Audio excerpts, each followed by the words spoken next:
같이 한번 읽을까요? 제목 시작. 마태복음 5장 1절에서 8절입니다.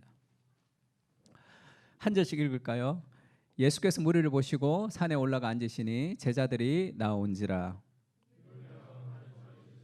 심령이 가난한 자는 복이 있나니 천국이 그들의 것이며 온유한 자는 복이 있나니 그들이 땅을 기업으로 받을 것이며 긍휼히 여기는 자는 복이 있나니 그들이 긍휼히 여김을 받을 것이며. 우리 8절만 같이 한 번 더 읽을까요? 시작. 마음이 청결한 자는 복이 있나니 그들이 하나님을 볼 것이며. 이 팔복은 8가지 복이 아니라 하나의 복의 인격이라고 얘기했습니다. 그리고 이것은 그리스도를 믿을 때 이미 우리에게 심어져 있는 생명의 원리예요. 그래서 지금 팔복으로 심령이 가난했기 때문에 우리가 예수님을 영접할 수 있는 거죠. 이게 우리 안에 다 있습니다. 그래서 이 팔복의 인생의 이 풍성함을 누리려면 예수님이 그렇게 얘기하셨죠. 내가 온 것은 양으로 생명을 얻게 하고 구원이죠. 풍성히 얻게 하려 함이라. 그럼 풍성한 삶이에요. 그러니까 예수님 우리에게 약속하신 구원은 이 땅에서의 풍성한 삶, 그리고 천국에서의 더 풍성한 삶이죠. 이 땅에서의 풍성한 삶을 살려면 어떻게 해야 되느냐 하면 하나님이 우리에게 복을 주지 않는 건 아니에요. 제가 어제도 수련회, 양평에서 청년부 수련회를 이틀 진행하고 왔는데 하나님을 깊이 만나고 싶은 거예요. 수련회를 통해서. 그러면 사람들이 어떻게 생각하느냐 하면 하나님이 엄청난 은혜를 지금 쏟아부어 주셔야 된다고 생각하는 거예요. 천만에 그렇지가 않습니다. 하나님이 쏟아부어 주고 있는 중에 지금 내 안에 하나님을 경험하지 못하게 하는 이 주파수를 내가 맞추면 돼요. 하나님이 가만히 은혜를 안 주고 있다가 수련회 때 하나님이 은혜를 확 주는 게 아니라 수련회 때 우리가 회개를 하거나 우리가 그렇게 은혜를 받는 것은 주파수가 맞춰지는 거예요. 내가 다르게 생각하다가. 그래서 내 마음 그리스도의 집에 보면 그런 표현이 있죠. 예수님과 같이 거실에서 만나기로 약속해놓고 늘 학교 가다가 까먹어버려요. 그러니까 보니까 예수님 혼자 기다리고 있단 말이에요. 그래서 예수님 죄송합니다. 내가 이제 예수님 매일 만나겠습니다. 이렇게 얘기하니까 예수님 뭐라고 얘기해? 네가 착각하는 게 있는데 나를 만나는 시간이 너에게 유익한 시간이라고만 생각하지 마라. 그건 나에게 가장 소중한 시간이야. 예수님이 나를 더 만나고 싶어 하는 거예요. 그 시간을 기억해야지. 그 그리스도의 마음을 기억할 때 우리는 기도의 자리로 나아갈 수 있습니다. 기도를 통해서 내가 어떤 유익을 얻는다는 것이 아니라 그리스도가 나를 너무 만나고 싶어 하는 거예요. 그래서 기도할 때 아버지 하면 그 나를 향해서 웃어주시는 그 그리스도의 마음이 느껴진단 말이에요. 애가 하는 거 아무도 없지만 지난주에 우리 원석 지선 자매, 원석 형제 그 부부 신방 갔는데 1살 안 됐죠 아직. 태호 웃으면 온 가족이 다 웃어. 뭐 한다고 똥만 싸는데 웃어주면 막 너무 좋잖아요. 우리의 기도의 자리가 그렇단 말이에요. 그래서 팔복은 내가 주파수를 잘 맞춘다고 생각합니다. 그럼 이 풍성한 복을 다 누릴 수 있습니다. 오늘은 마음이 청결한 자는 복이 있는데 하나님을 보는 것이다 이렇게 얘기했어요. 3가지 얘기할 텐데 일단 마음이 뭔지, 그다음 마음이 청결한 게 뭔지, 그리고 마음이 청결할 때 하나님을 보는 것이 무엇인지, 이 3가지를 통해서 이 하나님의 복을 좀 생각했으면 좋겠습니다. 마릴린 몰로, 이건 앤디 워홀이 쓴 마릴린 몰로죠. 마릴린 몰로가 처음 등장했을 때 센세이션이 일어났는데 그것이 역사적으로 어떤 의미가 있는가를 어떤 사람이 이렇게 썼습니다. 그 당시에 미국은 이 소련이라고 그러죠. 러시아, 구소련에게 굉장히 냉전 시대였죠. 근데 소련에게 완전히 한 방 먹었는데 이 우주 로켓을 소련이 먼저 쏜 거죠. 미국보다. 그래서 미국이 막 부랴부랴 해서 달에 보낸다 그러고 과학기술 경쟁이 있었어요. 그래서 미국과 소련이 과학기술 경쟁을 막 하던 시대였어요. 세계는 과학과 기술 그리고 우주에 대해서 관심이 있는 시대였습니다. 그런 시대를 인간의 관심으로 되돌린 사람이 누구냐? 마릴린 몰로라는 거예요. 마릴린 몰로가 등장하면서 이 다 군사 경쟁, 우주, 과학 그렇게 가던 모든 세계의 관심을 인간으로 돌린 마릴린 먼로라는 그런 얘기가 있습니다. 인간으로 돌리긴 돌렸는데 어떤 인간이에요? 인간의 육체죠. 인간의 육체로 돌린 거예요. 인간의 어떤 내면의 아름다움과 인간 자체가 아니라 인간의 어떤 몸이라는 것에 섹스 심볼이 된 거죠. 그거를 이제 뭐라 그럴까요? 숨기지 않고 쉽게 드러내는 어떤 그런 하나의 계기를 만들었습니다. 그런 마릴린 먼로를 앤디 워홀이 많이 쓰죠. 앤디 워홀의 그림, 그 다음에 이것이 현대 미술에서 지금 제일 많은 돈을 받고 판매가 된다는 제프 쿤스의 이게 발룬독이라는 풍선개라는 그 예술이죠. 이거는 풍선으로 우리가 아이들 풍선으로 강아지 만드는 건데 지금 이게 스틸로 만들어져 있습니다. 그래서 지금 이 제프 쿤스와 앤디 워홀의 이 현대 그런 미술 이것을 한병철이라는 피로 사회를 썼던 독일의 철학자가 있죠.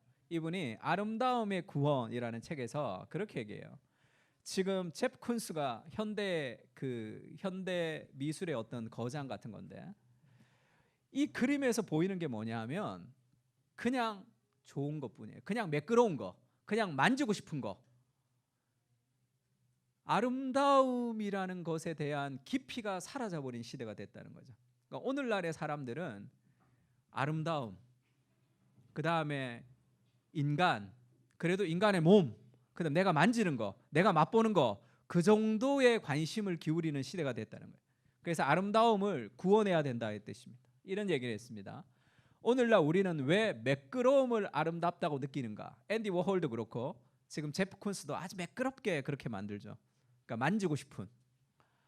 왜 매끄러움을 아름답게 느끼느냐 하면 매끄러움은 미적 효과의 차원을 넘어서 아름다움을 넘어서 사회 전반의 명령을 반영한다는 거예요. 어떤 사회? 긍정 사회죠. 오늘날은 힘들고 어렵고 그런 것들을 싫어하는 아주 매끄러운 아름다움이 아니라 오늘날 사회가 추구하는 사회 전반을 그렇게 드러내고 있다 이렇게 얘기합니다. 긍정 사회를 체현하는 거죠. 매끄러운 것은 상처를 입히지 않습니다. 어떤 저항도 하지 않죠. 그것은 라이크를 추구한다는 거예요. 페이스북 라이크를 추구하는 거죠. 인스타그램 라이크를 추구하는 거예요. 제프 쿤스는 자신의 작품을 보는 관찰자가 그저 와 하고 내뱉기를 바랄 뿐이죠. 그의 예술 앞에는 어떤 판단도 해석도 성찰도 사고도 필요하지 않습니다. 보이는 그대로 좋은 거, 보이는 그대로 매끄러운 거, 그것이 오늘날의 미적 기준이죠. 미는 만족의 대상으로, 좋아요의 대상으로, 임의적이고 편한 것으로 매끄럽게 다듬어지죠. 이런 점에서 오늘날의 우리는 아름다움의 위기, 미의 위기를 맞고 있다 이렇게 얘기했습니다. 그 아름다움을 구원해야 된다는 거죠. 그러니까 오늘날에 우리가 추구하는 아름다움, 오늘날 우리가 추구하는 미, 오늘날 우리가 추구하는 만족, 그것은 다 인간의 감각적인, 인간의 몸, 그리고 외형, 내가 좋은 거, 그것에 추구되고 있는 그런 현상이 지금 일어나고 있다. 오늘 성경은 우리에게 그렇게 얘기하죠. 같이 잠언 읽을까요? 시작.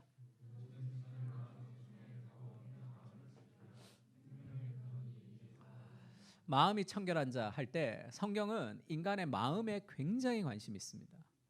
무릇 지킬 만한 것 중에 내 마음을 지키라 이렇게 얘기하죠. 오늘날에는 마음에 별로 관심이 없어요. 다 몸에 관심이 있습니다. 몸도 건강해야 되죠. 건강해야 되는데 다 여기 집중하는 거죠. 영혼과 마음에 신경을 쓰는 것보다 어마어마한 정신으로 매끄러움의 시대, 갈등과 힘든 것들을 너무 거부하는 그런 좋아요의 시대를 살아가고 싶은 거죠. 조금만 힘들면 너무 고통스러워하는. 필립 얀시가 쓴 책 중에 뜻밖의 장소에서 만난 하나님이라는 책이 있어요. 이 뜻밖의 장소 어디서 만나냐면 헬스장에서 만난 하나님이라는 파트가 있습니다. 벌써 이것이 한 15년 전 더 전에 썼으니까 뭐 미국은 그 당시에 뭐 헬스 열풍이었겠죠. 오늘날의 많은 사람들은 건강 뭐 엄청나게 생각하죠. 여러분도 뭐 헬스 열심히 하죠. 운동 열심히 하죠. 얼마나 운동합니까? 얼마나 기도하세요? 어디에 포커스가 있느냐? 우리 인생의 가장 중요한 삶의 어떤 목표가 어디에 있냐는 거죠. 우리의 내면, 우리의 영혼, 우리의 마음을 지키고 싶은 것이냐? 그렇지가 않은 시대를 살아가죠.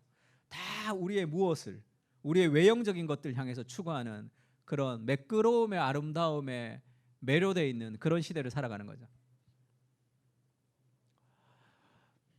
달라스 윌라드의 마음의 혁신이라는 책이 있습니다. 마음이라는 것은 인생 중앙의 살림부서죠. 마음이란 전인의 결정과 선택이 내려지는 곳입니다. 이것이 마음의 기능이죠. 인간의 마음이 전인의 결정이 내려지는 거죠. 이 마음이 어떠냐에 따라 인생은 방향이 완전히 달라집니다. 그래서 이 마음을 우리가 제대로 지키지 못한 상태에서, 마음에 대해서 별로 관심을 두지 않는 상태에서 사람들은 내 마음이 원하는 것을 하고 싶어 하는 거죠.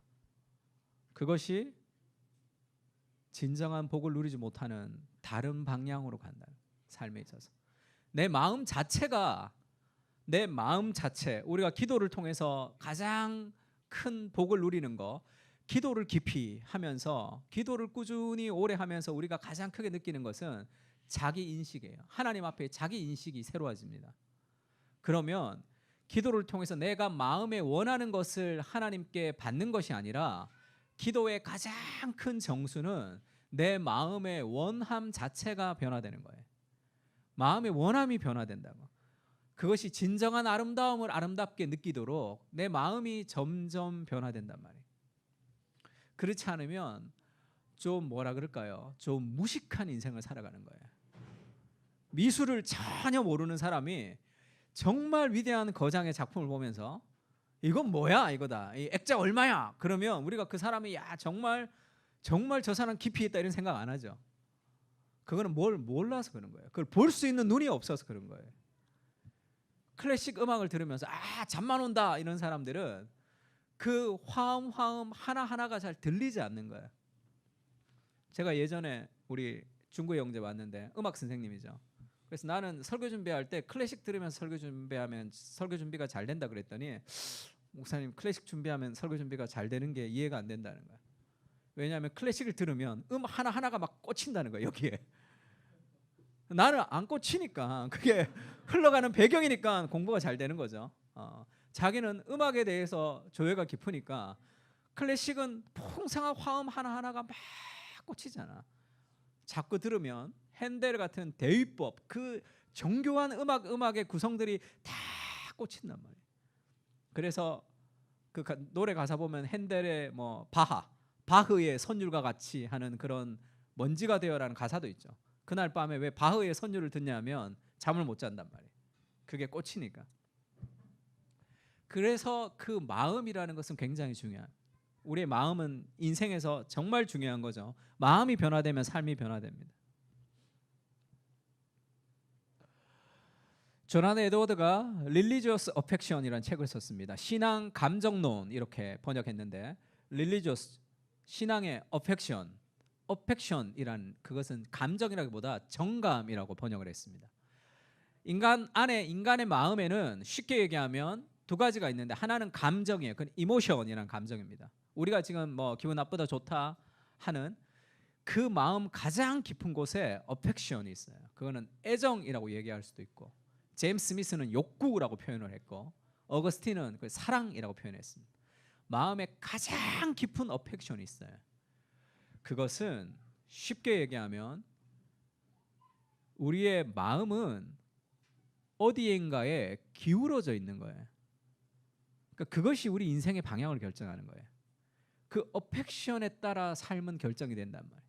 마음 가장 깊은 곳에 나의 욕망, 마음 가장 깊은 곳에 내 안에 있는 무엇, 그것이 어떤 방향을 가리키고 있는 거예요. 그러니까 그렇게 내 삶이 나가고 있단 말이에요. 이 어펙션을 변화시키지 못하면 삶은 변화되지 않습니다. 조난 에드워드가 그렇게 얘기하죠. 물론 이러한 어펙션도 감정, 이모션으로 가득하지만 이모션하고는 동일하진 않죠.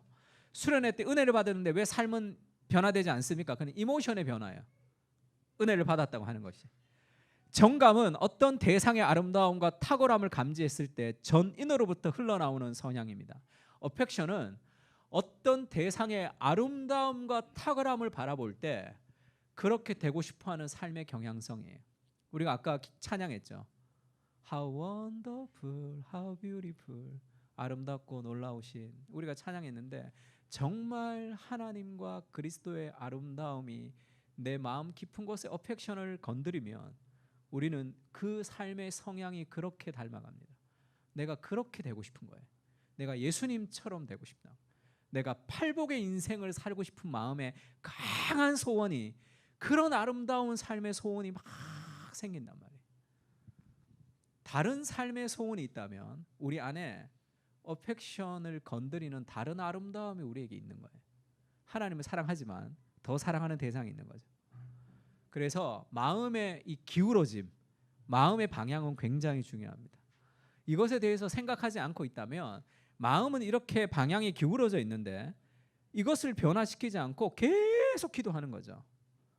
그러면 늘 삶에서 참된 변화를 경험할 수 없어요. 그래서 물질주의, 돈에 대해서 마음의 경향이 기울어져 있는 어펙션을 가지고 있는 사람은 부자가 되기를 간절히 소원하겠죠. 그러면 부자가 되려고 하는 그것에 마음과 돈과 시간과 에너지를 사용하게 되어 있습니다. 하나님을 사랑하긴 하지만 그러면 하나님에게 시간과 돈과 에너지를 덜 사용하게 되는 거죠. 그러면서 그 성공과 그 돈이 우리를 노예로 삼는 거죠. 우리가 자유롭게 되지 못하는 삶의 방향성을 살아갈 수 있습니다. 그러니까 내가 태어나면서부터 나는 성공을 추구하고 태어나면서부터 내가 부자를 추구하지는 않았단 말이에요. 내 마음에 무엇이 가장 깊은 사랑으로 내 안에 들어왔기 때문에 마음의 성향이 그렇게 발전되고 있단 말이에요. 그 마음의 성향을 변화시켜야 되는 거죠. 지킬 만한 것보다 너 마음을 지켜야 된다. 그래서 그렇게 중요한 게 우리의 마음인데, 그래서 우리는 외부, 외면보다 우리의 속사람을 좀 새롭게 하는데 마음을 써야 됩니다. 우리가 결혼 예비학교 할 때 내가 늘 얘기하는데, 결혼 예비학교 하면 결혼식이 다가오면 다가올수록 결혼식을 준비할 게 너무 많아져요. 근데 결혼해서 10년 이상 지난 사람들 돌아보세요. 그거 별로 중요하지 않다 생각한단 말이에요. 그건 그렇게 중요한 게 아니야. 결혼식에 웨딩드레스가 얼마나 이쁜지 뭐 그것은 별로 중요하지 않아. 중요한 것은 결혼 생활이죠. 내 영혼을 아름답게 가꾸는 것이, 그것이 중요한 거란 말이에요. 외모를 가꾸는 것보다. 그래서 오늘 마음이 청결한 자 이렇게 얘기했습니다. 마음이 청결한 게 도대체 무엇인가? 마음이 청결한 거, 마음이 깨끗한 것이 도대체 무엇인가? 성경은 이 마음이 깨끗하다 할 때 그것을 이렇게 표현해요. 네, 이렇게 표현합니다. 같이 한번 읽을까요? 시작.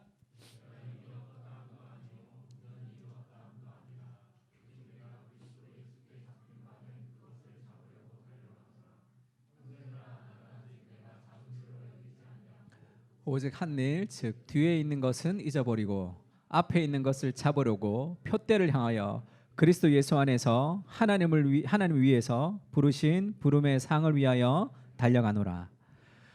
마음의 청결이라는 것은 쉽게 얘기하면 한 가지에 집중하는 마음을 얘기해요.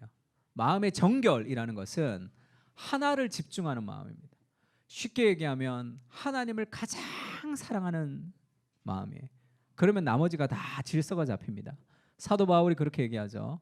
나는 오직 한 일, 즉 뒤에 있는 것은 잊어버리고 할 때 이 한 일은 one thing이에요. 한 가지 일이에요. 했던 일이 아니라 나는 한 가지 일을 추구하는데 그것은 뒤에 있는 것은 잊어버리고 앞에 있는 것을 잡으려고 표대를 향해서 인생의 목적이 있는 거죠. 그리스도 예수 안에서 하나님이 위에서 부르신 부름, 콜링이죠. 그 소명을 따라 그 부름의 상을 위해 나는 달려간다는 거예요. 인생에서 하나를 한 가지의 마음이 마음의 청결을 얘기합니다. 그러면 마음이 청결하지 않고 마음이 더러운 거, 마음이 때 묻은 건 뭐겠어요? 두 마음을 품는 거죠. 두 마음을 품어 모든 일에 정함이 없는 자도다. 마음이 두 마음이 되는 것이 그것이 청결하지 못한 마음이에요. 한 사람이 두 주인을 같이 읽을까요? 시작.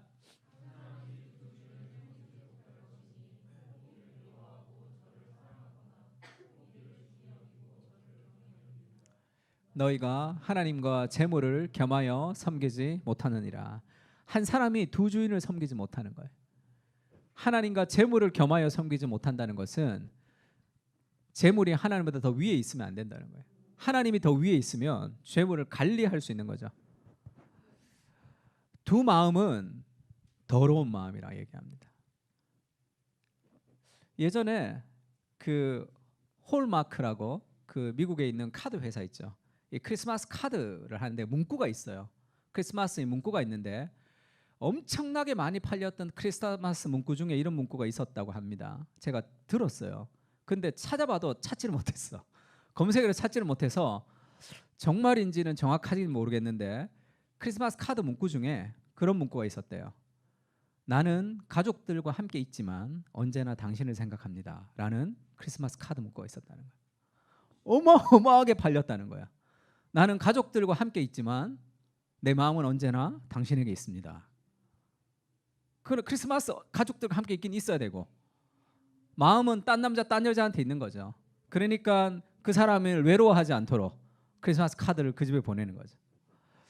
만약에 생각해 보세요. 우리의 뭐 남자친구 여자친구 아니 남편과 아내가 지금 가족과 함께 있습니다.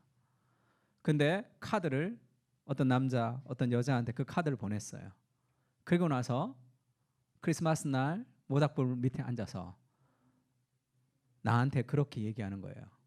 사랑해 이렇게 얘기한다고 생각해 보세요. 더럽죠.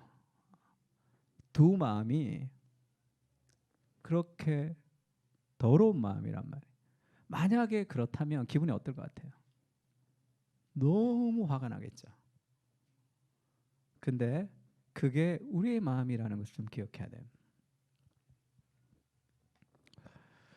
하나님은 그렇게 얘기하죠. 이 언약은 내가 그들의 조상들의 손을 잡고 애굽 땅에서 인도하여 내던 날에 맺은 것과 같지 아니할 것은 내가 그들의 남편이 되었어도 그들이 내 언약을 깨뜨렸습니다. 우리가 성경에서 우상 숭배를 영적으로 간음했다 이렇게 표현하죠. 그것은 하나님만을 사랑해야 되는 사랑의 대상을 바꾸는 거죠. 두 마음을 품는 거죠.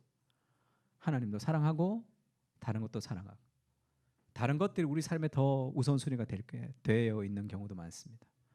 그래서 우상은 좋은 거라 그랬죠. 좋은 것을 하나님보다 더 사랑할 때 그것은 우리를 노예로 삼습니다. 우리를 자유하게 하지 못해요. 남편과 아내도 우상이 될 수 있고 자식이 우상이 될 수도 있죠. 직장이 우상이 될 수도 있습니다. 성공이 우상이 될 수도 있죠.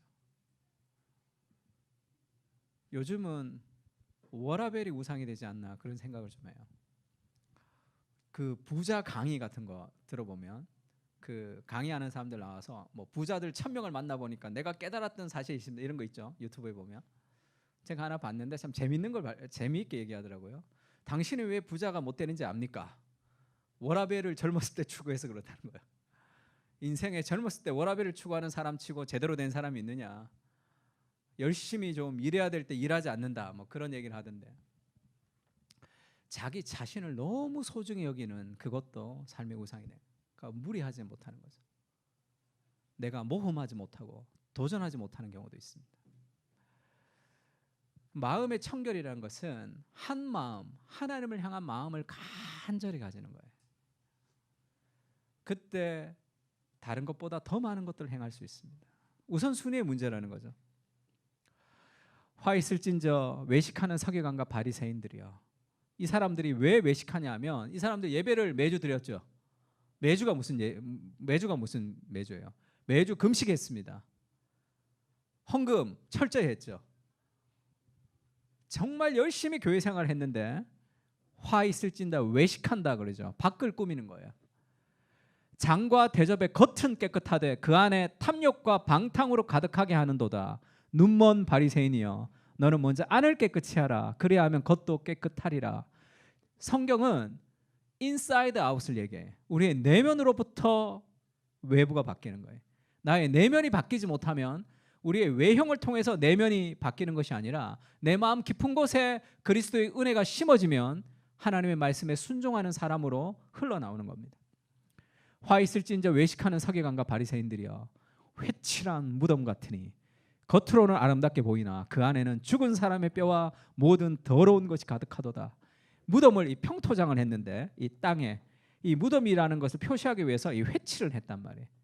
그러니까 겉은 번들어한데 그 속은 시체가 되어 있는 그런 모습의 종교인들을 예수님이 그렇게 얘기한단 말이에요. 네 안은 지금 어떠냐? 너의 영혼은 어떠냐? 너의 내면은 지금 어떠냐?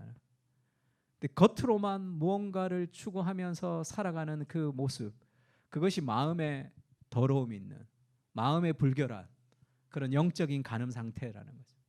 마음의 정결이라는 것은, 마음의 청결이라는 것은 하나를 집중하는 삶입니다. 그것이 얼라이먼트, 모든 것을 다 잡는 거죠.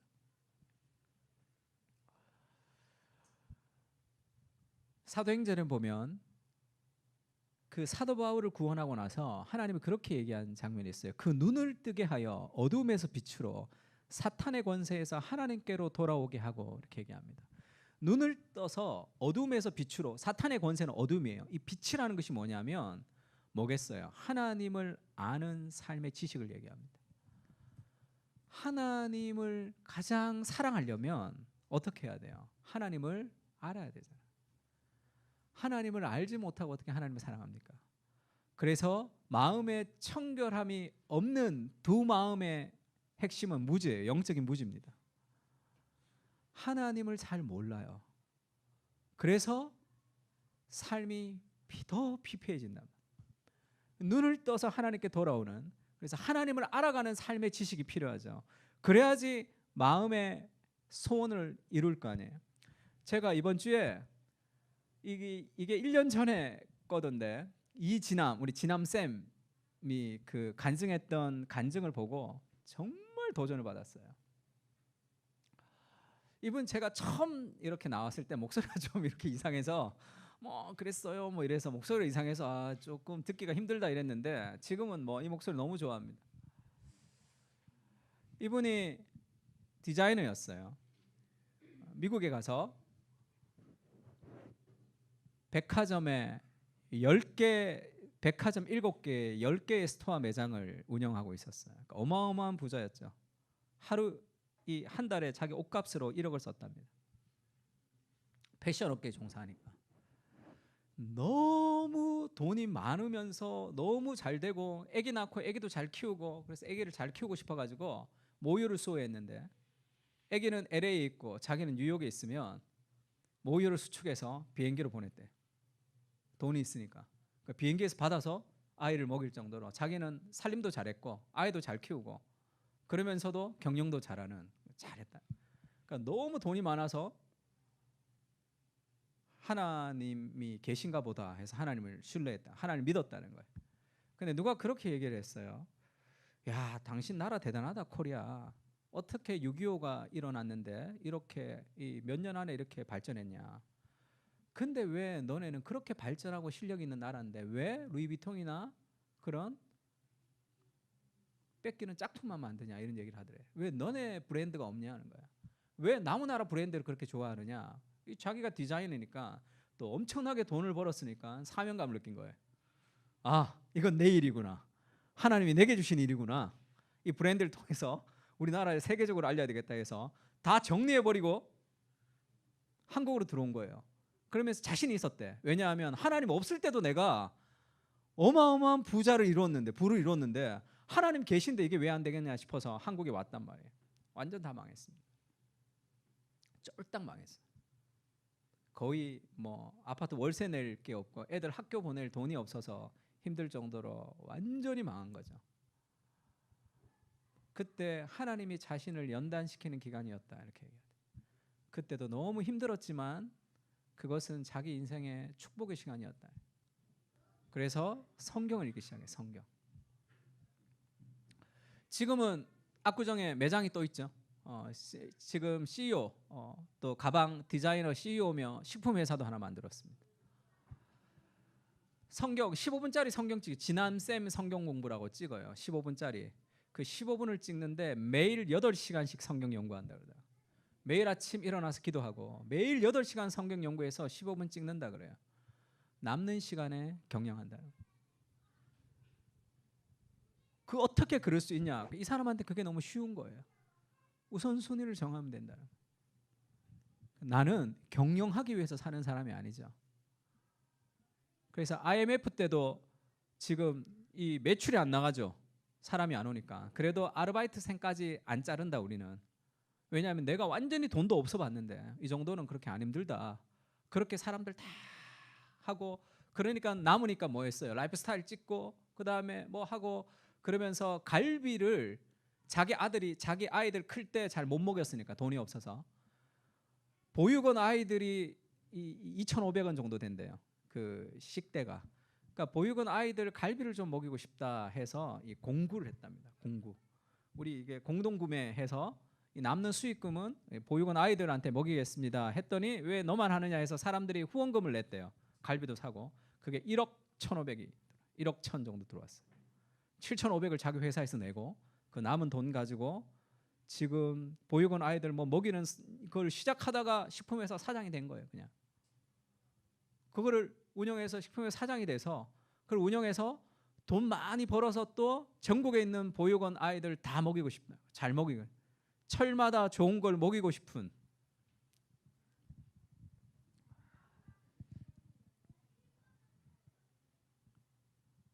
대단하죠. 근데 대단하기보다 이게 기본이라는 거지. 기본. 자기는 이게 너무 쉽다는 거예요. 하나님 앞에 삶의 우선순위를 두는 거. 그것이 가장 중요한 거예요. 남는 시간에 자기는 경영한다는 거예요. 그래도 훨씬 더 잘할 수 있다. 하나님 지혜를 주시고 최선을 다해서 한다는 거죠. 하나님 시킨 대로 하면 인생이 너무 편하다. 왜냐하면 자기는 사업도 잘하는 사람이었지만 한번 망해봤단 말이에요. 그러면서 정말 여러 가지를 세운 거죠. 이성미라는 개그 우먼 있죠. 그 사람이 난 연예인들을 간증하는 걸 그렇게 좋아하지는 않는데 이분이 그런 얘기를 하더라고요. 예수 믿고 성경이 너무 좋았다는 거예요. 성경을 너무 읽고 싶은데 아무도 잘 알려주지 않아서 성경 공부하고 싶은데 성경 공부를 하면서 성경이 너무 좋았다는 거예요. 어느 날은 성경을 읽는데 너무 좋아서 밤새 성경을 읽었다. 그게 정상적인 겁니다. 누군가를 사랑하면 밤새 전화하잖아. 사랑 안 해봤어요? 밤새 전화 안 해봤어? 저도 017이라고 들어봤나? 017이라고 무료 통화 처음 나왔어요. 그때 그거 사서 우리 아내 그 서울에 있고 대구에 있었는데 그때는 이게 핸드폰이 이만했어요. 핸드폰도 아니죠. 이만했어요. 1시간씩 전화하면 이게 뜨거워졌어요. 이게. 그게 무료 통화였어. 그래서 그 무료 통화 얼마가 나와요. 무료 통화 뭐 60만 원 나오면 막 자랑하고 그래. 60만 원 무료 통화했으니까 100만 원 찍어보는 게 제가 소원이었습니다. 제가 70 몇만 원까지 찍어봤어요. 계속 전화하니까. 하나님을 사랑할 때 마찬가지예요. 하나님의 말씀이 내 안에 들어올 때 그런 일들이 일어나는 삶에 있어서 그런 삶의 모델이 필요합니다. 그러면 저렇게 할 수 있어요. 우리도 제가 신방하면서 아니 멀리서 오니까 어떻게 이렇게 멀리서 옵니까? 그러면 하는 얘기가 그래요. 더 멀리서 오는 사람 있는데요. 이렇게 얘기한다. 그러니까 더 멀리서 오는 사람이 있으면 그거는 괜찮은 거예요. 그 정도는 삶의 한계 아래 갇혀 있어서 그렇습니다. 복음이라는 것은 우리의 삶의 한계를 넘어서서 자유하게 한단 말이에요.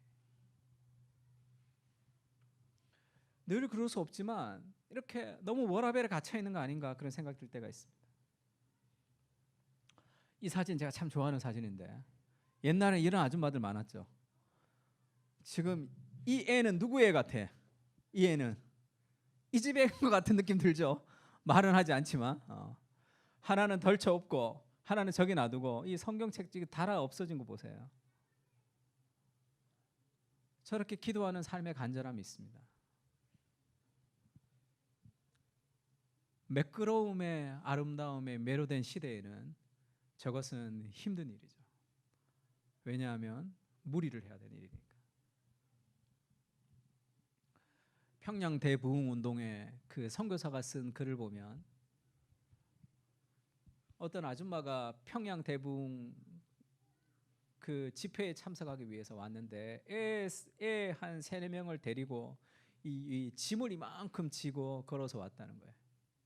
어디서 왔냐 물었더니 전라도 광주에서 왔다는 거예요. 전라도 광주에서 평양까지가 그게 도대체 얼마나 온 거야.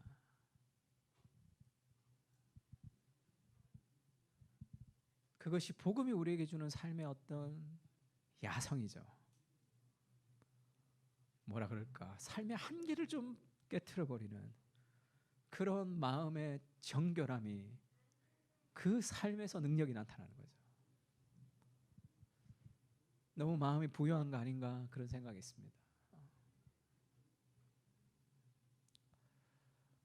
저도 일정이 막 많이 생겼는데 일정이 많으면 너무 힘들어요. 그러다가 일정이 더 많아지면 정신이 바짝 들죠. 이러다가 기도도 못 하겠는데 하는, 그렇게 기도하기 시작하면 그것이 다 차곡차곡 될 수 있습니다. 그러니까 내가 너무 나태하게 생각했구나 생각해요. 내가 너무 시간을 루즈하게 살았구나. 평생을 내가 너무 시간을 이렇게 아끼지 않고 허비하며 살았구나 이런 생각하고 있습니다.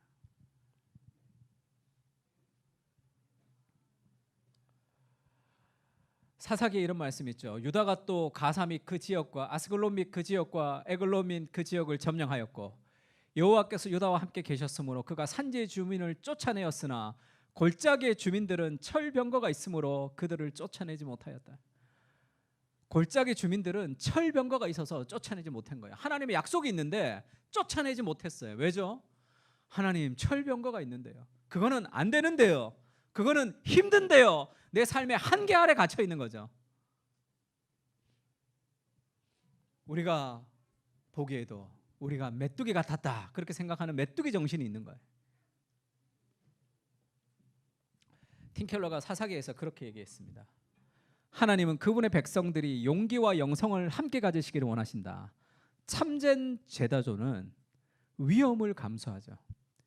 왜냐하면 참된 제자가 의지하는 것은 축복하시겠다는 하나님의 약속이지 자신의 본능, 자신의 계획, 자신의 보험이 아니기 때문이다.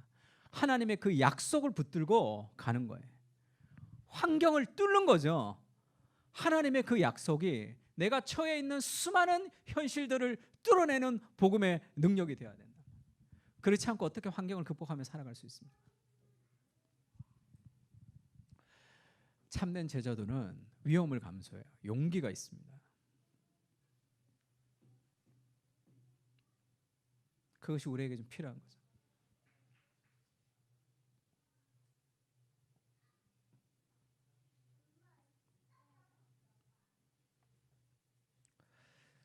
제가 예전에 결혼할 때 35만 원 받았어요. 교육 전도사 있을 때 월 35만 원 받을 때 저희 아내가 결혼하자 그랬을 때 제가 프로포즈 받은 남자입니다. 그래서 너무 불쌍해서 그렇게 독서실에서 막 살았거든요. 독서실에서 5만 원 주고 거기서 의자 붙여놓고 그렇게 매일 자고 그랬다고. 그렇게 한 6개월 정도 지나니까 우리 아내가 좀 결혼하자 그렇게 얘기하더라고. 그러니까 처갓집에 가서 이제 살겠다고 그러고 우리 장모님한테 그럼 너 무슨 돈으로 결혼할래? 그러시더라고. 어디서 살래? 여기서 살겠습니다. 내가 그렇게 당당하게 얘기했는데 처음에 당황하시더라고요. 이렇게.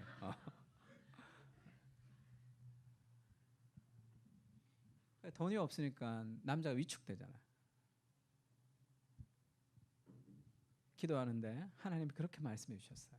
나의 하나님이 그리스도 예수 안에서 영광 가운데 그 풍성한 대로 너희 모든 쓸 것을 채우시리라. 거기에서 영광 가운데라는 말이 내 마음에 확 들어왔습니다.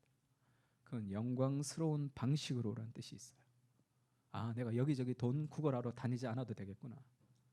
내가 여기 돈 좀 저기 돈 좀 해서 결혼하지 않아도 되겠구나. 나의 하나님이 그리스도 예수 안에서 영광 가운데 풍성한 대로 너희 모든 쓸 것을 채우시리라. 그래서 돈이 막 들어오는 거는 없었습니다. 근데 결혼하고 살긴 살았어요. 그것이 저의 삶에 좀 어떤 담대함을 줬습니다. 좀 없어도 되겠구나. 인간의 한계 이상의 역사하시는 하나님의 역사가 있는 거죠. 그걸 좀 신뢰해야 돼. 그걸 신뢰하고 기도하며 거친 파도 날 향해 올 때 주와 함께 날아오르는 그것을 경험할 필요가 있습니다. 그렇게 마음이 청결한 사람은 하나님을 본다는 거죠. 하나님을 본다는 게 뭐예요? 하나님을 인격적으로 경험한다는 거예요. 하나님이 지금도 살아계심을, 우리의 기도를 통해서 하나님이 역사하고 있다는 것을 내 삶 가운데 경험한다는 겁니다. 하나님을 본다는 것은 하나님의 얼굴을 본다는 거죠. 나를 향해 긍휼히 여기시고 나를 기뻐하시는 그 하나님의 얼굴을 본다는 뜻입니다. 데릭 키너가 그렇게 얘기했죠. 죄는 삶의 구조의 부담을 안겨주어 결국 그것을 무너뜨린다, 그렇게 했어요. 마음이 청결하게 우리가 두 마음을 품어서 늘 살아갈 때, 우리가 늘 이 직장 생활, 가정 생활, 내 삶의 한계 아래서 늘 하나님 앞에 시간을 내지 못하면서 그렇게 끌려서 살아갈 때, 지금은 아무런 문제가 일어나지 않지만 죄는 삶의 구조에 부담을 주게 되어 있습니다. 그것이 계속 쌓여서 결국 어느 날 그것이 확 무너질 때가 있단 말이에요. 그것을 쌓아가기에는 엄청나게 힘들죠. 건강도 마찬가지죠. 계속 운동 안 하고 뭔가를 계속 먹으면 점점 우리의 삶에, 우리의 몸에 부담을 주게 되죠. 그러다 결국 무엇이 발견된단 말이에요. 그때는 큰 수술을 감행해야 된단 말이에요. 마음의 정결함, 한 마음을 품으면서 살아가는 삶의 어떤 결단이 좀 필요한 것 같아요. 하나님의 은혜에 대한 결단이 좀 필요합니다.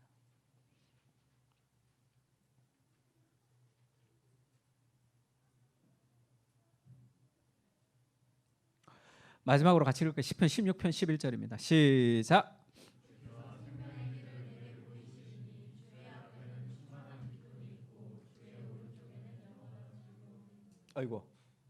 아이고 죄송합니다.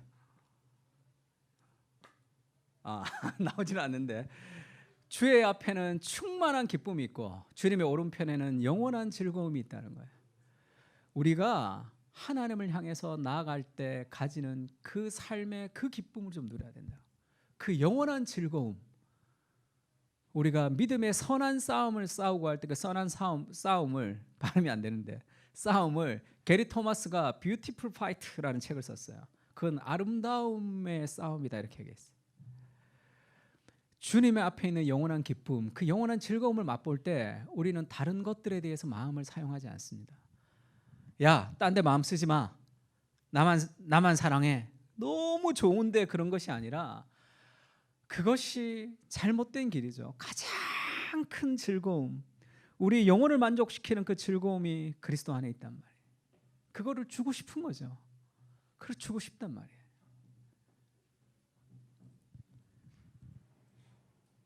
게리 토마스 책 보면 그런 얘기가 있어요. 남편으로부터 사랑을 받지 못하고 늘 남편과 갈등이 있고, 자식과 관계가 다 깨어지고, 그리고 여러 가지 불평과 불만으로 직장에서도 답답한 그런 여자가 왜 밤마다 냉장고 문을 열면서 먹고 후회하는지, 그게 왜 그러냐는 거지.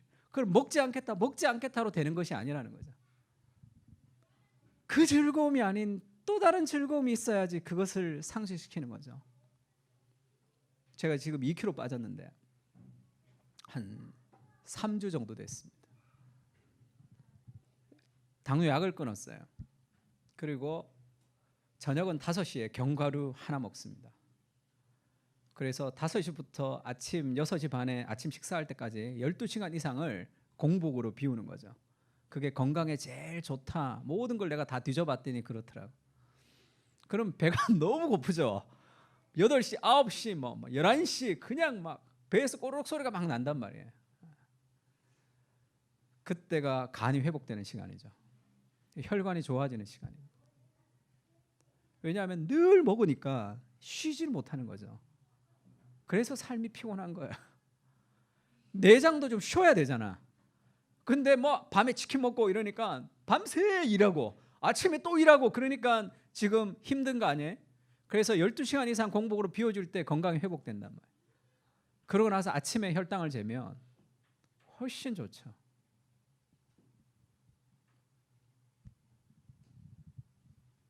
그것이 더 큰 기쁨입니다.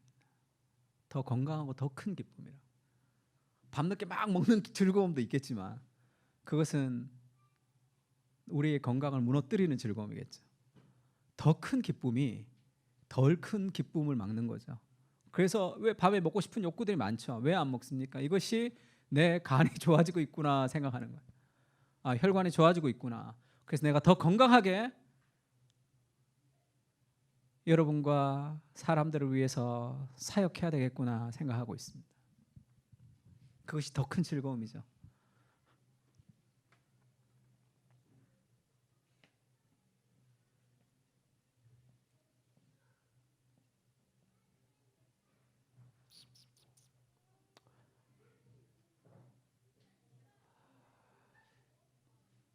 R.C. 스프롤이 쓴 글인데 팀 켈러가 그걸 한번 인용한 걸 제가 한번 들었습니다. R.C. 스프롤이 존 게스트라는 영국의 사제가 미국이 막 개발 당시에 17세기 그때 영국의 사제가 미국으로 건너왔어요. 미국으로 건너와서 이제 그 미국의 독립기념관 같은 걸 본 거죠. 거기서 여러 가지를 보다가 어떤 선 술집에 걸려 있는 사진을 하나 봤단 말이에요. 그 선 술집에서 이렇게 적혀 있었어요. We serve no sovereign here. 여기서는 어떤 주권도 우리가 순종하지 않는다. 여기에서는 어떤 권위에도 나는 복종하지 않는다는 거예요. 내가 곧 권위다는 거죠. 이것이 미국의 정신이라는 거죠. 팅켈러가 그렇게 얘기합니다. 이 존 게스트가 지금 이 글에서 너무나 놀랐다는 거야. 이 권위에 대해서 불순종하는 이 미국에서 어떻게 복음을 전할 수 있을까라는 그런 두려움에 떨었다 이런 얘기를 합니다. 영국은 그 당시에 영국 아직도 왕이 있죠. 여왕이 있고 왕이 있단 말이에요. 영국은 그 당시에 권위에 대해서 그렇게 존중하는 문화, 권위가 그렇게 부정적이지 않았단 말이에요.